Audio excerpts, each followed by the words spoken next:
जीवन रहते जो लोग निरंतर धर्म पथ पर चलते हैं, ज्ञान पथ पर चलते हैं, वे जाने के बाद भी समाज में अपने आचरण के द्वारा, अपने आदर्शों के द्वारा वैसा ही वातावरण, वैसा ही माहौल बना कर जाते हैं। और ये सत्संग उनके जाने के बाद की निशानी है। ये कार्यक्रम, ये संतों का आना उनके न रहने की निशानी है कि वे क्या थे।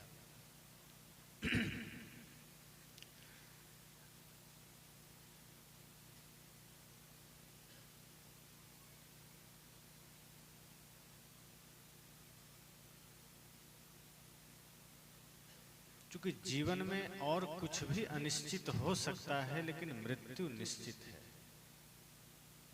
और सबसे बड़ी बात है कि आदमी इसी चीज से भागता फिरता है जीवन भर। जो निश्चित है आदमी उससे भागता है, जो अनिश्चित है उसके साथ जीता है। जीवन में जो आवश्यक है आदमी उससे भागता है, जो अनावश्यक है उसके साथ वो 24 घंटे जीता है। हर आदमी अपनी ओर आंखें बंद करके आप विचार करें, विमर्श करें, तो आप खुद अपने भीतर पाएंगे कि बहुत सी बातें हैं जीवन में जो आवश्यक नहीं है, लेकिन हमारा ज्यादातर समय उन्हीं बातों के साथ बीतता है। जैसे आप किसी आईने के सामने खड़े होते हैं, उस आईने में आप अपना चेहरा देखते हैं और अच्छी तरह से देखते हैं। आपको लगता है चेहरा ठीक नहीं है, कहीं दाग है, कहीं बाल ठीक नहीं है, कुछ जरूरत है, कुछ करना चाहिए, चेहरा ठीक होना चाहिए, कपड़े ठीक होना चाहिए, तो हम बाहर जाएंगे। लेकिन एक आईना और भी है। ये सत्संग भी एक आईना है, ये ज्ञान भी एक आईना है जो हम साथ रखें सदैव।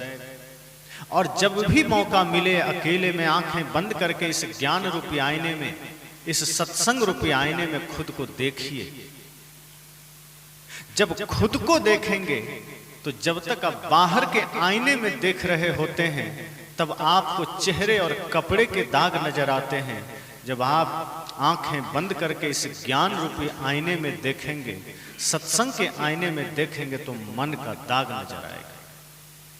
और जो मन का दाग हम स्वयं देख सकते हैं वो दूसरा कोई नहीं देख सकता।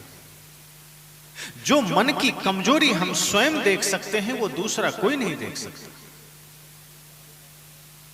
जीवन रहते यदि हम आवश्यक बातों में अपना समय लगा सकें, जीवन रहते यदि हम सत्य के पथ पर कदम बढ़ा सकें, तो संत कहते हैं फिर वो जीवन सार्थक है, फिर वो जीवन पूज्य बनता है। वरना हम उम्र भर अनावश्यक के पीछे भागते भागते अंत में लगता है अब जब समय पूरा होने को है, तब भजन आपने सुना है, जीवन खत्म हुआ तो जीने का ढंग आया, जब बुझ गई समा तो महफिल में रंग आया। कि जब जीवन खत्म हो गया तो पता चला कि जीवन जीना कैसे था। जब जीवन खत्म हो गया तो पता चला कि हाथ तो खाली ही जाना था।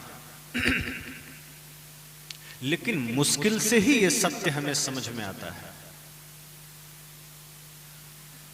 साहब ने कहा है ना, साधो दिल से न राम को भूल, दिल से न राम को भूल, साधो दिल से न राम को भूल। उन्होंने कहा दिल से राम को मत भूलना। सदगुरु कबीर कहते हैं हृदय से राम को मत भूलना। और आदमी राम को ही भूल जाता है, बाकी पूरा संसार याद रखता है। एक बच्चे का जन्म होता है, माता पिता से परिचय होता है, फिर माता पिता चाचा चाची से परिचय कराते हैं, दादा दादी से परिचय कराते हैं, माँ कहती है जब थोड़ा सा वो बोलने लग जाता है, बाबू देखो ये पिताजी हैं, ये चाचा जी हैं, ये देखो तुम्हारे नाना हैं, ये नानी हैं, ये मौसा है, ये मौसी है। घर के लोग उस छोटे से शिशु का परिचय समस्त समाज से कराते हैं। कुछ और बड़ा हो जाता है तो घर के लोग अपने बच्चों का परिचय अपने जमीन जायदाद से कराते हैं। ये देखो ये हमारा खेत है, ये हमारी गाड़ी है, ये हमारा बंगला है। लेकिन वही माता पिता राम से परिचय नहीं कराते, सत्संग से परिचय नहीं कराते, ज्ञान से परिचय नहीं कराते, ध्यान से परिचय नहीं कराते। जो साथ जा सकता है, जो साथी बन सकता है, जो मिट नहीं सकता, इससे हम परिचय नहीं कराते। परिचय उन चीजों से कराते हैं जो ना जाने कब साथ छोड़ दे। साहब कहते हैं साधो दिल से न राम को भूल, संसार भूल जाओ चल जाएगा, दुनियादारी भूल जाओ चल जाएगा, कपड़े भूल जाइए चल जाएगा, लेकिन राम को मत भूल जाना। यदि राम को भूल गए तो समझना जीवन चौपट हो गया। जीवन रहते यदि हमने आवश्यक को जाना, जीवन रहते यदि हमने उपयोगी को जाना, तो समझना जीवन को हमने सही ढंग से जिया है, तो समझना जीवन का हमने सदुपयोग किया है।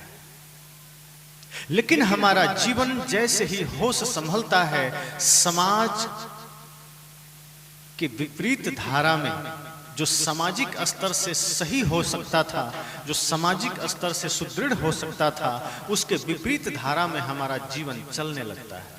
हम विपरीत भावनाओं में जीने लगते हैं और समय इस कदर बदल जाता है कि जिस घर में एक ही माँ बाप से संतानें जन्म लेती है, एक समय ऐसा परिवर्तित हो जाता है कि वही भाई के साथ, वही पिता के साथ, वही बंधु बांधव के साथ, वही मित्र के साथ हमारा मुकदमा भी चलता है। एक और हम धर्म के नाम पर पूजा पाठ करते हैं, धर्म के नाम पर हम मंदिरों के दर्शन करते हैं, लेकिन जब घर में होते हैं तो भाई से बात बंद होती है, पिता से बात बंद होते हैं, माँ को हम कहीं साइड कर देते हैं।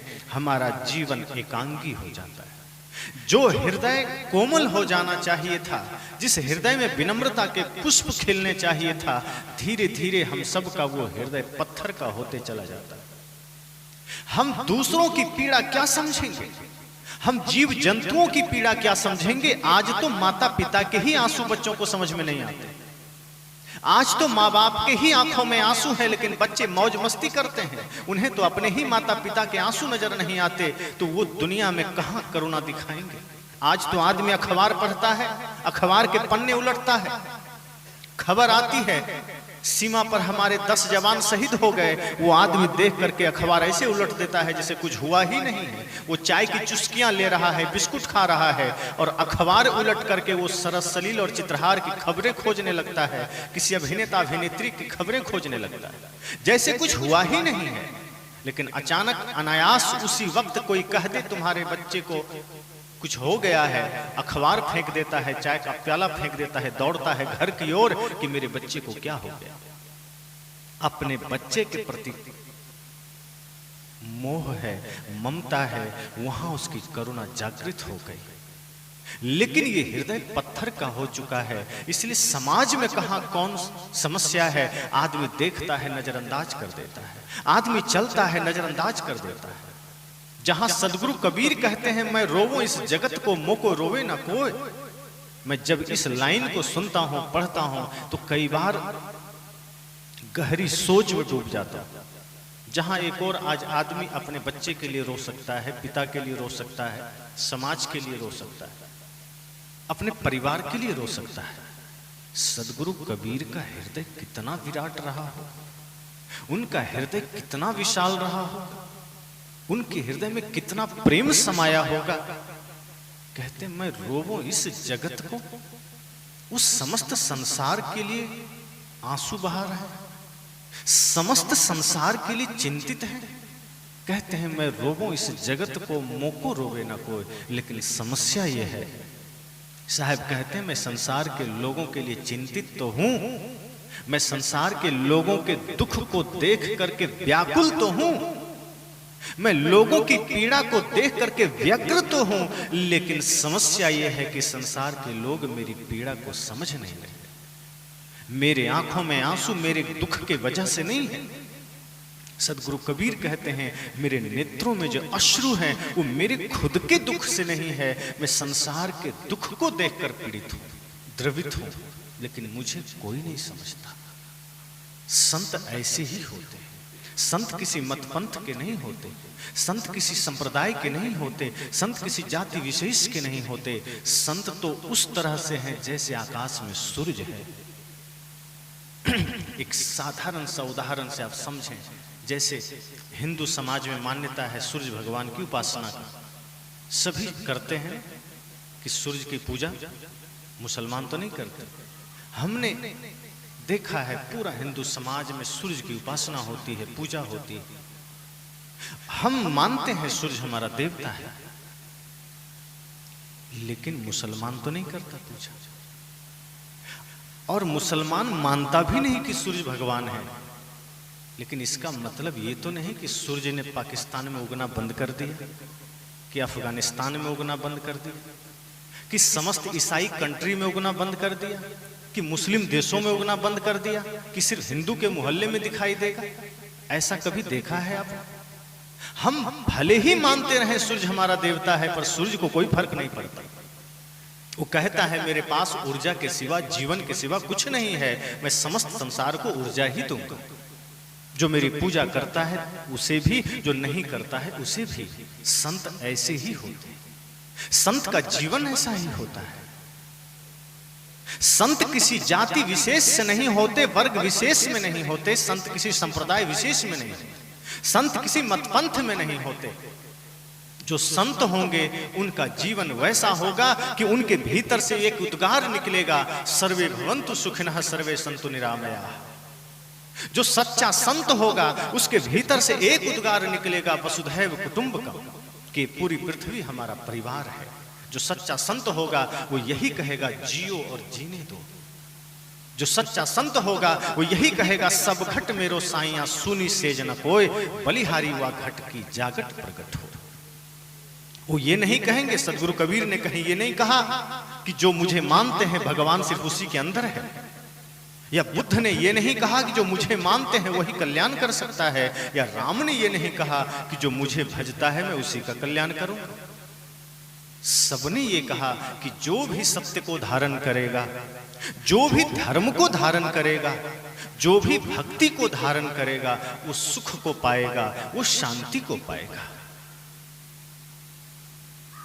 सदगुरु कबीर कहते हैं मैं रोवूं इस जगत को, मोको रोवे ना कोई। सोचिए कितना विशाल हृदय रहा होगा। ऐसे सदगुरु कबीर के विचारों को यदि हम आज सुनते हैं, हम भगवान बुद्ध के विचारों को सुनते हैं, हम नानक के विचारों को सुनते हैं, भगवान श्री कृष्ण के विचारों को सुनते हैं, और सुनते सुनते सबको समेट के हम बक्से में बंद कर दिए, तो क्या मिलेगा हमें? आपको भूख लगी है, घर आप जाएं, बढ़िया बढ़िया भोजन घर में बना करके थाली आपके सामने रख दिया जाए, और आप जब खाने लगे तो आपका हाथ पकड़ लिया जाए कि नहीं नहीं बस देखना है, खाना नहीं। आप कहें भूख लगी है, बिना खाए पेट कैसे भरेगा, खिलाने वाले आपको कहें कि नहीं नहीं देख कर ही पेट भर लेना है, अंदर नहीं लेना है, बस देखते रहो। आप कहेंगे ये 56 प्रकार का व्यंजन हटा दो, नहीं चाहिए, नमक रोटी ही दो, पर मुझे खाना है, पेट तो भरे। बड़े बड़े ज्ञान की बातें नहीं चाहिए, साधारण ही बातें क्यों ना हो, लेकिन वो जीवन में उतरना चाहिए, तब हमारा जीवन भरता है, तब हमारा जीवन पूर्ण होता है। बड़े बड़े शास्त्र की बातें नहीं चाहिए, साधारण सी बातें चाहिए, लेकिन वो जीवन में उतरना चाहिए। हम चाहे राम की पूजा करें, चाहे कृष्ण की पूजा करें, सब में एक बात निश्चित है कि सबने मानवता को वही संदेश दिया है जो आवश्यक है। सबने कहा प्रेम से जियो। अब प्रेम से जियो का मतलब अकेला जियो तो नहीं होता, अगर 4 भाई घर में हैं तो चारों में प्रेम से जीना है, अकेले नहीं जीना है। माता पिता हैं, उनको भी सम्मान देना है, उनकी भी सेवा करनी है। सदगुरु कबीर कभी कभी उग्र होकर के बात क्यों रखते हैं?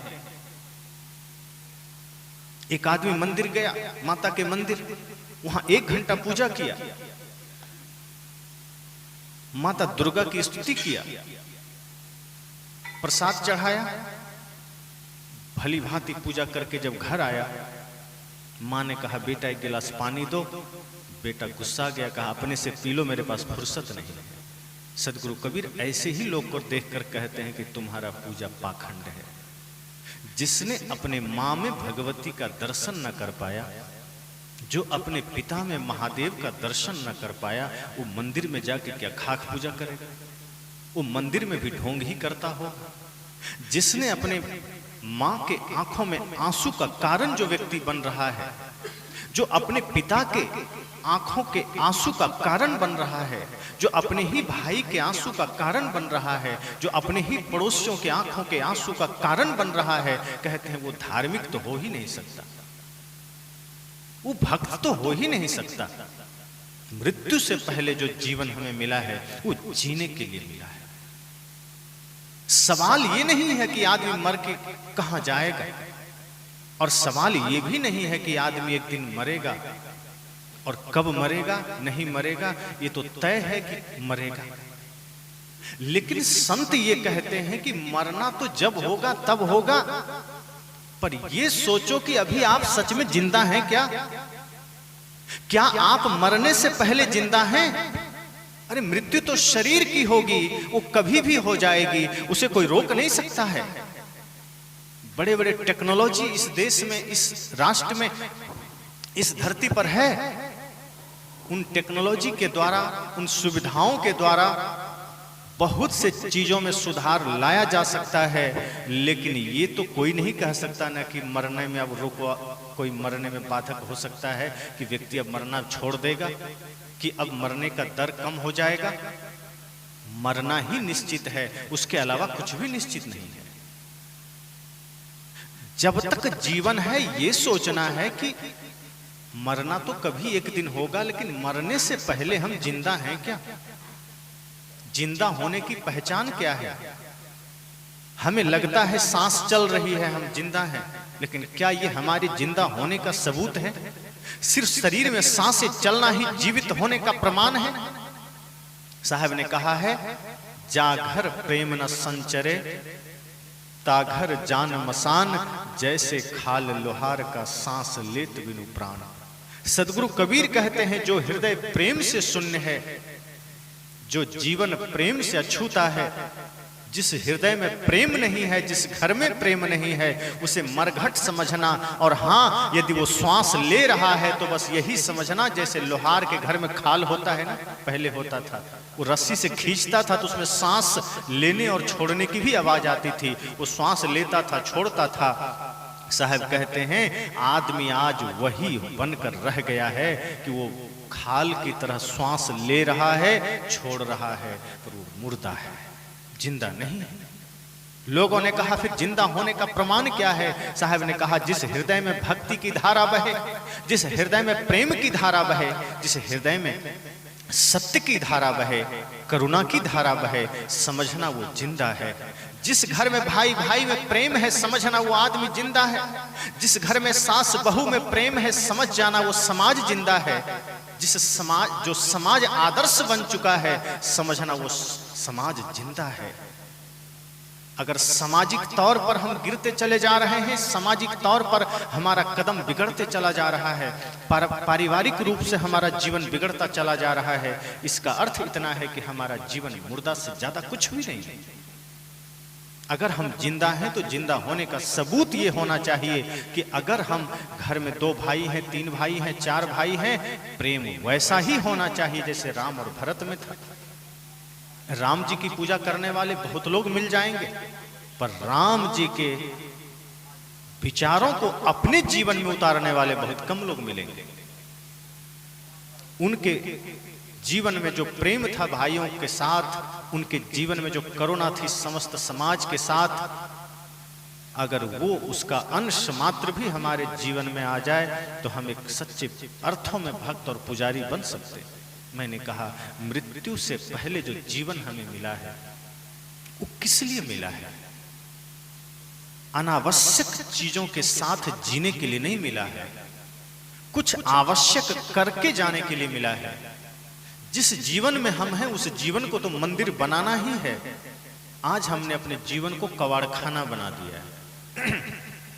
जैसे आप देखते होंगे गांव से लेके पंचायत शहर तक कचरा डालने के लिए अब सरकार के तरफ से बाल्टियां या टोकरियां मिलती, गीला कचरा, सूखा कचरा। अब हर आदमी जान गया है कि कोई भी कचरा बाहर नहीं फेंकना है, उन कचड़ों को कूड़ेदान में डालना है। बाहर के लिए तो इतना ज्ञान सबको हो गया है कि कचरा कूड़ादान में डालना है, लेकिन आज व्यक्ति अपने अर्थ में ये भूल गया है कि तमाम तरह के बुरे विचार, तमाम तरह की बुराइयां, तमाम तरह के कचरे जो बाहर के हैं वो हम अपने अपने दिमाग में जो डाले जा रहे हैं, ये कितना नुकसानदायक हो सकता है। बाहर का कचरा हमने कचरा दान में डाल दिया और तमाम भीतर विकार के जो कचड़े हैं, नफरत घृणा के जो कचड़े हैं, ईर्ष्या द्वेष के जो कचड़े हैं, काम क्रोध लोभ मोह अहंकार के जो कचड़े हैं, वो बटोर बटोर करके हमने अपने भीतर डाल लिया। जीवन रहते यदि जागृत ना हो सके, समय रहते यदि चेत ना सके, तो एक दिन सामने मृत्यु खड़ी होगी और बोलेगी चल तेरा समय हो गया है। आदमी फिर समझ नहीं पाएगा हम करें तो करें क्या। अब रास्ता भी क्या है? साहब कहते हैं इसलिए पहले से ही चेत जाइए, पहले से ही जाग जाइए। आज बहुत से लोग समाज में हैं जो अपने जीवन रहते हमें संदेश देते हैं, जाने के बाद भी संदेश देते हैं और सत्य संदेश देते हैं। लेकिन आदमी की समस्या यह है कि हमें जहां भौतिक लाभ नजर आता है हम वहां तो समय दे देते हैं।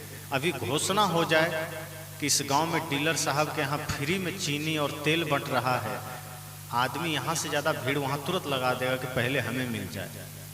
पर ज्ञान की बातें हमें कहीं मिल रही है, कहीं संत का आगमन हुआ है, आदमी सोचता है 2 घंटा बाद ही जाएंगे, शाम को भी तो होना है, शाम को ही जाएंगे। जहां राशन बंट रहा है वहां चूंकि हमें भौतिक लाभ तत्काल नजर आ रहा है, चूंकि हम शरीर की प्रधानता को देख रहे हैं, हमारा जीवन शरीर प्रधान हो गया है। ये समझ में नहीं आता कि यह शरीर मेरा घर है, मैं यह नहीं हूं, ये ख्याल आता ही नहीं। संसार की जितनी भी वस्तुएं हैं, भौतिक जितनी भी सुविधाएं हैं, उसका संबंध हमारे शरीर से है और शरीर ही नश्वर है, तो ये स्थिर कैसे रहा? बाहर का जितना भी विस्तार है, बाहर के जितने भी फैलाव हैं, वो हमारे शरीर से जुड़ा हुआ है और चूंकि शरीर ही नश्वर है तो हमारे साथ वो जाएगा कैसे? इसलिए संत कई बार कहते हैं कि जब कभी अवसर मिल जाए संत गुरु के पास जाने का, जब कभी समय मिल जाए संतों के पास जाने का, और मन में अगर कोई संकल्प हो कि गुरु से हमें क्या मांगना चाहिए, तो धन दौलत मत मांग लेना, बट बेटे की नौकरी मत मांग लेना। आजकल होता है, बहुत से माताएं जाते हैं संत के पास, गुरुजी कृपा करना बेटे को नौकरी मिल जाए, कृपा करना एक खेत और खरीद लें, कृपा करना बच्चे भी आ जाएं, पोते का मुख देख लें। इस तरह से हम तमाम तरह से संसार की वस्तुओं का लिस्ट लेके गुरु के पास जाते हैं। खुलकर नहीं बोलते तो मन ही मन सिर झुका के चरण पर संकल्प कर लेते हैं, प्रभु कृपा करना पोते का मुख नहीं देख पाए, कृपा करना बेटा नौकरी में चला जाए, पोता मैट्रिक में पास हो जाए और सोने चांदी मिल जाए। संत कहते हैं नहीं, आप भूल कर मत, ऐसी भूल मत कर देना। याद करना माता सबरी को राम जी से क्या मांगा था। माता सबरी के पास तो फटी हुई साड़ी थी, टूटी हुई झोपड़ी थी, खाने के लिए अन्न भी नहीं थे, कंदमूल खाती थी। राम जी का आगमन हुआ उनके झोपड़ी में, राम जी ने कहा कुछ मांग लो, माता सबरी ने कहा कुछ नहीं चाहिए भगवान, आप आ गए यही बहुत है। श्री राम ने कहा नहीं नहीं, मेरा आना व्यर्थ नहीं होता, कुछ तो मांग लो। माता सबरी ने सोचा लगता है श्री राम मानेंगे नहीं, कहा कुछ मांग लो, झोपड़ी टूटी हुई है, शरीर पर कपड़े सही नहीं है, खाली पैर हो, खाने को अन्न नहीं, कुछ तो ले लो। आज के समय के लोग होते और राम जी आ गए होते और कहते कुछ मांग लो, तो आज का आदमी कहता 10 मिनट तो समय दीजिए लिस्ट बनाने के लिए। देख तो लें, दिल्ली में फ्लैट लें कि मुंबई में लें, फॉर्च्यूनर लें कि BMW का गाड़ी लें। माता सबरी कहती हैं थोड़ा कृपा करो भगवान, हमें कुछ नहीं चाहिए। राम ने कहा व्यर्थ नहीं होगा मेरा आना। माता सबरी ने समझा कि लगता है मानेंगे नहीं। उन्होंने कहा प्रभु अगर कुछ देना चाहते हैं तो बस इतनी कृपा करना, आपके चरणों में मेरी भक्ति बनी रहे और इसी भक्ति का ज्ञान दे दो। और तब राम जी ने नवधा भक्ति का संदेश दिया और कहा प्रथम भक्ति संतन कर संगा, दूजे ममृति कथा प्रसंग। इस तरह से उन्होंने 9 प्रकार की भक्ति बताई, जिसमें पहली भक्ति उन्होंने बताई कि संत का संग करना, सबसे पहली भक्ति। जीवन में कभी भी बुराइयों से बचना है, जीवन में कभी भी आडंबर से बचना है, जीवन में कभी भी विकारों से बचना है। राम भी कहते हैं संत का संग करना। और संत कौन? संत वो जो मनसा वाचा कर्मणा निर्मल है, पवित्र है। तो इस तरह से जब हम अपने जीवन में ये संकल्प लेते हैं कि मुझे जीवन में चाहिए क्या, जीवन में आवश्यक क्या है, गुरु से हमें क्या चाहिए, धन दौलत नहीं चाहिए, वो तो हाथ पैर मिले हैं, मेहनत करेंगे आ जाएगा। गुरु से हमें वो धन चाहिए जो कोई लूट नहीं सके, गुरु से हमें वो दौलत चाहिए जो कोई बांट ना सके, गुरु से हमें वो सामर्थ्य चाहिए जो सामर्थ्य हमारे साथ साथ चल सके। दुनिया की वो दौलत क्या मांगना जो यहीं छूट जाए, गुरु से वो आशीष क्यों मांगना जिसका लाभ इसी शरीर तक सीमित रहे। गुरु से मांगना ही है तो मुक्ति का पथ मांग लेना, गुरु से मांगना ही है तो शांति का सूत्र मांग लेना, गुरु से मांगना ही है तो भक्ति का दान मांग लेना। तो जीवन रहते यदि हमने इन चीजों को समझा तो घर भी स्वर्ग बनेगा, सास बहू के बीच प्रेम स्थापित होगा, भाई भाई के बीच प्रेम स्थापित होगा। आज हम भक्ति करते हैं, सत्संग करते हैं, कराते हैं, सेवा करते हैं, सत्संग में जाते हैं, शास्त्र पढ़ते हैं, मंदिर में जाते हैं, लेकिन आज समाज बंट चुका है। ये सच्चाई है। आज हमारा समाज खंड खंड में बंट चुका है, जातियों में बंट चुका है, संप्रदायों में बंट चुका है, मत पंथ में बंट चुका है।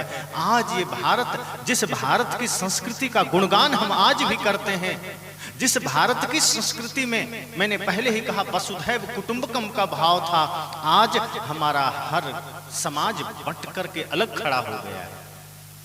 आज सबके संत अलग हो गए हैं, आज सबके भगवान अलग हो गए हैं, आज सबके शास्त्र अलग हो गए हैं, आज सबके सत्संग अलग हो गए, आज घर द्वार अलग हो गया, परिवार अलग हो गया, जमीन जायदाद अलग हो गया। आदमी आज इस भाव के साथ जीना ही नहीं चाहता कि ये पूरी धरती हमारा परिवार है, कि हम भारतीय हैं। आपकी पहली पहचान आपकी जाति से नहीं होनी चाहिए, आपकी पहली पहचान आपके मतपंथ से नहीं होना चाहिए। आपकी पहली पहचान बस ये हो कि आप इंसान हैं, और अगर उसके बाद कोई दूसरी पहचान हो तो एक सिर्फ भारतीय होने का पहचान होना चाहिए। हम सब एक भारतीय हैं और ये भारत हमारा देश है, और ये भारत अर्थात जिस देश में हम रहते हैं वही देश हमारा धर्म है, वही हमारी आन बान शान है। जिस दिन आपने ये भाव हृदय में जागृत किया, उस दिन हमारे महापुरुषों के वचन भी सिद्ध होंगे। जब कहते हैं प्रातः काल उठ के रघुनाथा, माता पिता गुरु ना वही माथा, ये हमारी संस्कृति है कि राम जी भी सुबह उठते हैं तो माता पिता गुरु के चरण छूते हैं। आज बच्चे चरण छूते हैं क्या? आज तो बच्चे उठते ही 8-9 बजे हैं, वो प्रातः काल उठते कहाँ हैं? आज के बच्चों का प्रातः काल होता नहीं है, वो 8-9-10 बजे प्रातः काल होता है। सोते 12-2 बजे हैं, प्रातः काल 10 बजे होता है।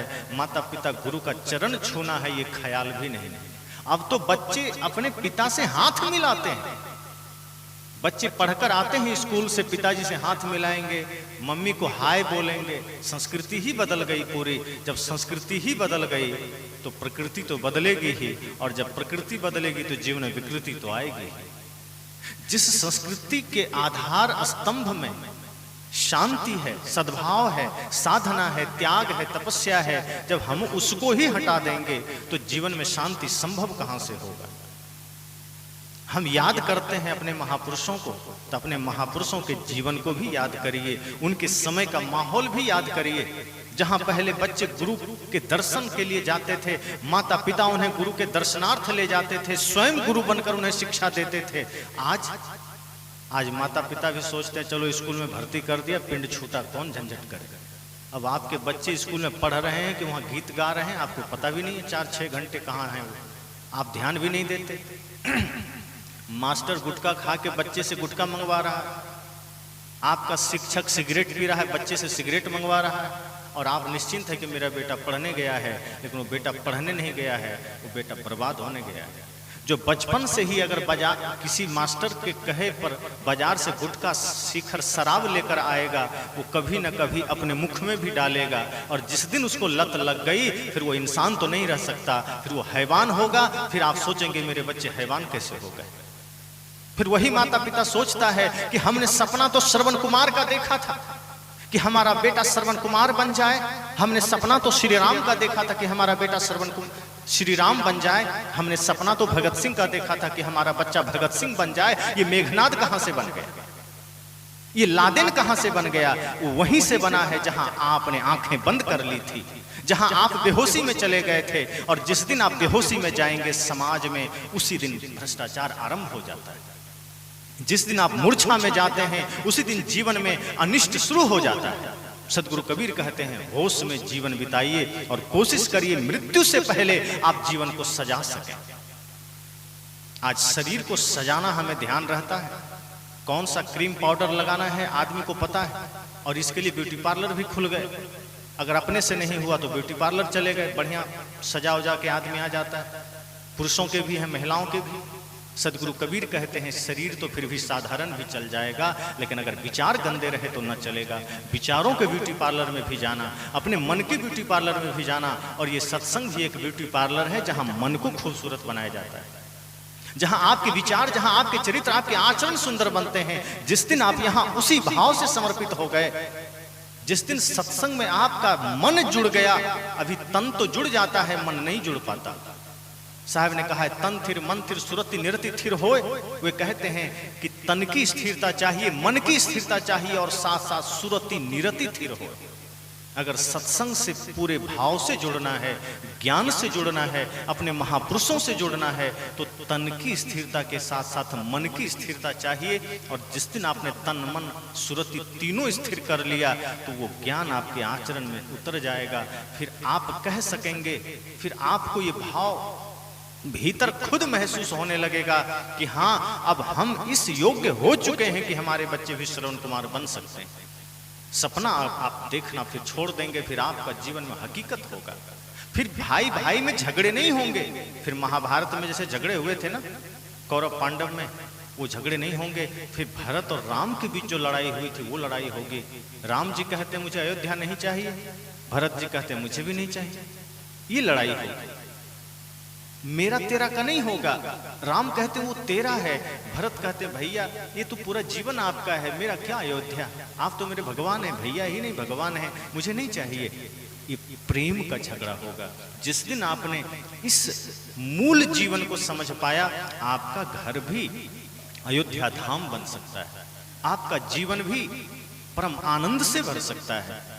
मैंने कहा जीवन रहते इसी तरह से अपने जीवन को सजाना है। सदगुरु कबीर कहते हैं मृत्यु तो एक दिन आएगी, ये तय है। जाना तो सबको है, ये सत्य है, लेकिन जाने से पहले किसने अपने जीवन को सजाया है, किसने अपने जीवन को संवारा है, और जिसने संवारा है उसी का जीवन पूज्य हुआ है। फिर वो मरता नहीं है। मृत्यु शरीर को मार सकती है पर आपके विचारों को नहीं मार सकती, आपके कर्म को नहीं मार सकती। अभी मैं पूछ दूं यहाँ कि आप अपने दादाजी का नाम बताइए तो सब लोग फटाफट बता देंगे। और मैं दूसरा प्रश्न करूं कि आप अपने दादाजी का नाम बताइए, मुश्किल से 5-6 लोग बता पाएंगे। और यदि मैं कहूं दादाजी के दादाजी का नाम बताइए तो कोई नहीं बता पाएंगे। कितना दिन हुआ होगा? 200 साल। लेकिन राम जी को हुए 5000 साल हो गए। राम जी का नाम सबको याद है, कोई रिलेशन है क्या उनसे? माता सबरी का नाम सबको याद है, कबीर साहब का नाम सबको याद है, नानक का नाम सबको याद है, विदुर जी का नाम सबको याद है। क्यों याद है? हमारा कोई रिश्तेदार है वे नहीं है। क्यों याद है? क्योंकि उन्होंने कर्म इतना महान किया है कि उनके कर्म की खुशबू हम तक आ गई है। उन्होंने अपने जीवन को इतना विशाल बना लिया है कि उनकी विशालता हम तक पहुंच गई है और हम उन्हें याद करते हैं। राम जी ने नहीं कहा कि मेरा चित्र अपने घर में लगा लो, हम खुद उनको दिल में धारण करते हैं। भगत सिंह ने कभी कहा कि मेरा चित्र घर में लगाओ? ये अलग बात है कि भगत सिंह या चंद्रशेखर आजाद के चित्र लोग घर में नहीं लगाते, थोड़ा जमाना बदल गया है। अब हमारे बच्चे अपने घर में हीरो हीरोइन की तस्वीर लगाते हैं, भगत सिंह के नहीं लगाते। अब कापियों पर भी हीरो हीरोइन की तस्वीर छपते हैं, चंद्रशेखर आजाद, नेताजी सुभाष, लक्ष्मीबाई, महाराणा प्रताप, वीर शिवाजी की तस्वीर नहीं छपते। मैं इतना ही आग्रह कर दूं, याद आ गया कि अगर आप माता पिता हैं और सच में एक आदर्श माता पिता बनना चाहते हैं, अपने बच्चों को भगत सिंह की कहानियां सुनाना, अपने बच्चों को नेताजी सुभाष की कहानियां सुनाना, अपने बच्चियों को लक्ष्मीबाई की कहानियां सुनाना, मीराबाई की कहानी सुनाना। अगर आप ये काम कर गए बचपन से ही अपने बच्चों के साथ, तो आपका बच्चा, ये ध्यान रखना, वो मातृभक्त तो होगा ही, वो पितृभक्त तो होगा ही, वो गुरु भक्त तो होगा ही, वो एक नंबर का देशभक्त भी होगा। और किस माता पिता को ये गौरव नहीं होगा कि मेरा बच्चा मातृभक्त है, पितृभक्त है, गुरु भक्त है और देशभक्त है? लेकिन इसके लिए आपको मेहनत करनी पड़ेगी, इसके लिए आपको थोड़ी कोशिश करनी पड़ेगी। इसलिए मैंने कहा अपने महापुरुषों की जीवनियां बच्चों को पढ़ाइए। आज समाज में जो बिखराव है उसका कारण ये भी है कि आज हम घर में देखते हैं सब कोई अपना अपना मोबाइल में व्यस्त है, बच्चे भी मोबाइल में व्यस्त हैं। अब टीवी से आगे निकल गया है जमाना, अब बच्चे भी मोबाइल ले लिए, टैबलेट ले लिए, माता पिता भी मोबाइल ले लिए, और उस मोबाइल में वो आस्था चैनल नहीं लगा लिया, वो किसी संत का प्रवचन ज्यादा नहीं देखता बच्चा। बूढ़े बुजुर्ग तो फिर भी प्रवचन सुन लेते हैं, लेकिन जो युवा समाज है वो उसमें या तो क्रिकेट देख रहा होता है, या फिल्मी गीत सुन रहा होता है, या दुनिया भर के अलुल जलुल खबरें देख रहा होता है। और आपका जो नादान बच्चा है, जिसे आप नादान कह रहे हैं, वो कार्टून देख रहा होता है। अब वो जो बचपन से ही कार्टून के साथ पल रहा है, कार्टून देख देख के बड़ा हो रहा है, आप उम्मीद कर रहे हो भगत सिंह बन जाए? जो बचपन से ही चींटी से डर रहा है, जो बचपन से ही कौवा बिल्ली से डर रहा है, आप उम्मीद कर रहे हैं कि वो शेर का सामना करे? ये अलग बात है कि कभी भरत, 2 वर्ष का बच्चा भरत शेर के दांत को गिनने का सामर्थ्य रखता था। ये संस्कृति हमारी है, लेकिन आज हमारे बच्चे कौवा बिल्ली से डर जाता है, चूहा से डर जाता है, क्योंकि माता पिता का दायित्व जो है वो पूरा नहीं हो रहा। मैं बातें यही कहना चाह रहा हूं कि ये समय, ये सत्संग क्षण भर के लिए भी हमें मिले, पल भर के लिए भी हमें मिले, तो समझना ये हमारे जीवन के लिए एक अवसर है, हमारे समस्याओं के लिए एक समाधान है, हमारे प्रश्नों का एक उत्तर है। यदि हमने इस सत्संग में थोड़ी भी देर अपने चित्त को, अपने भावों को एकाग्र करके बैठने की चेष्टा की, तो हमें वो सारे सूत्र मिल सकते हैं जिससे जीवन में एक परिवर्तन आ सकता है। आज सबसे पहली आवश्यकता यह है कि हम अपने घर को मंदिर बनाएं, हम अपने जीवन को मंदिर बनाएं। आज जो एक ही माँ बाप से जन्म लेने वाली संतानों में जो युद्ध छिड़ा हुआ है, वो स्थितियां मिटे और कम से कम आपस में प्रेम से जी सकें। इंसान अगर इंसान का दुश्मन बन रहा है, इंसान यदि इंसान के खून का प्यासा बन रहा है, तो वो फिर इंसान कहलाने लायक नहीं है। फिर हम ये नहीं कह सकते कि हम देवत्व की संतान हैं, हम देवताओं की संतान हैं, ऋषि मुनियों की संतान हैं। हम फिर ये कह सकते हैं कि राक्षसों के वंशज हैं, क्योंकि ये खून खराबा तो राक्षसों में ही चलता था।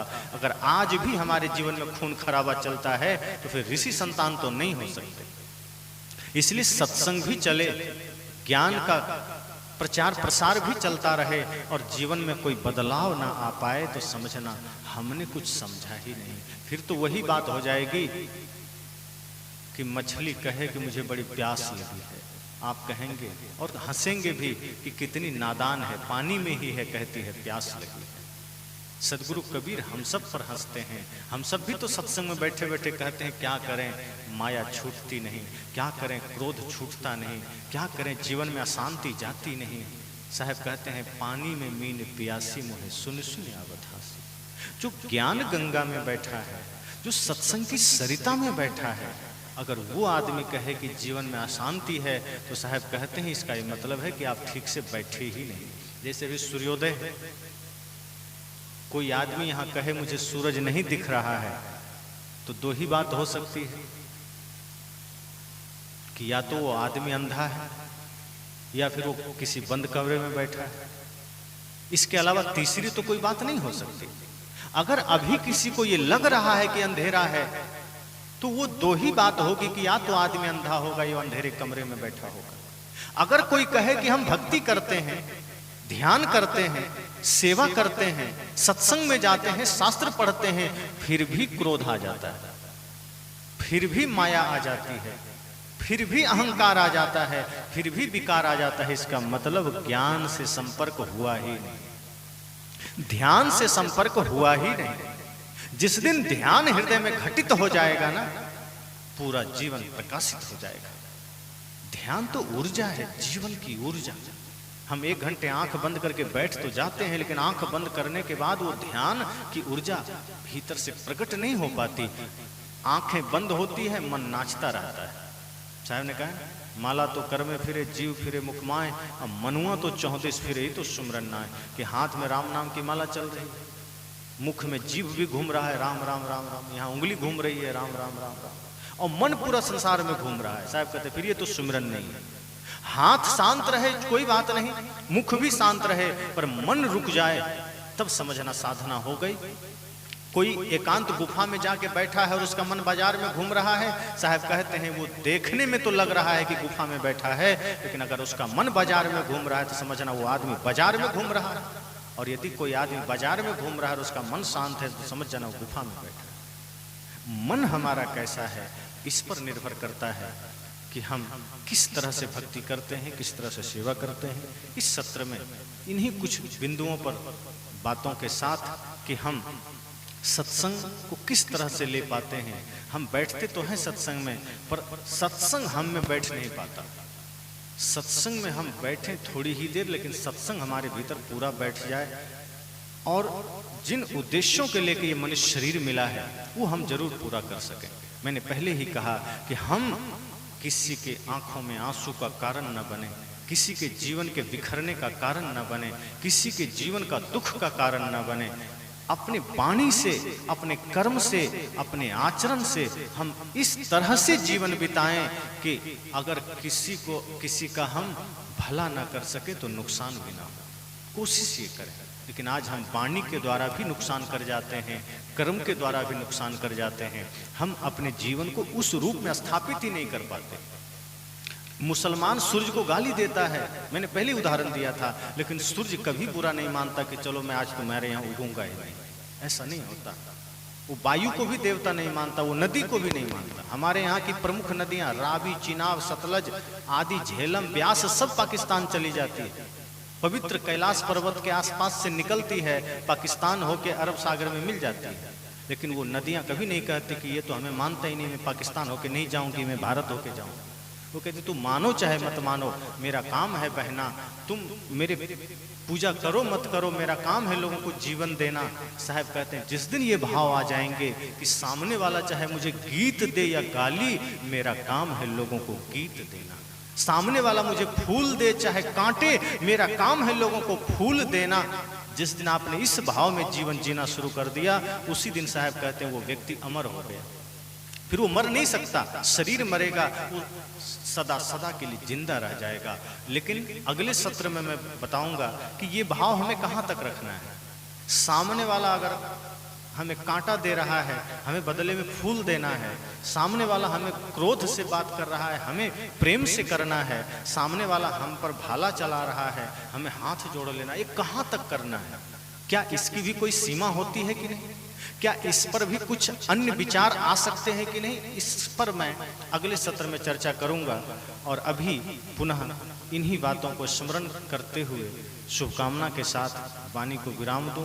और यही संकल्प आप सबका भी होना चाहिए कि जितनी देर हम सत्संग सुनते हैं, आसन में जाएं, उन विचारों को मनन करें, मनन करने के बाद जो लगे कि हाँ ये जीवन में जरूरी है, उसको आज से ही धारण करना शुरू कर दीजिए।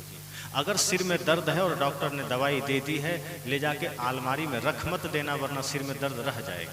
अगर आज दवाई मिली है, आज ही खा लीजिए, सिर दर्द मिट जाएगा। जीवन में समस्याओं से हम घिरे हैं, अगर सत्संग में उसका इतना भी समाधान मिल पाया है, आज ही उतार करके चलना आरंभ कर दीजिए। फिर देखिए वो समाज, वो राष्ट्र पुनः गौरवशाली अतीत को दोहरा सकता है। वो व्यक्ति पुनः उस अवस्था में आ सकता है जिस कल्पना हम सतयुग त्रेता में करते थे। तो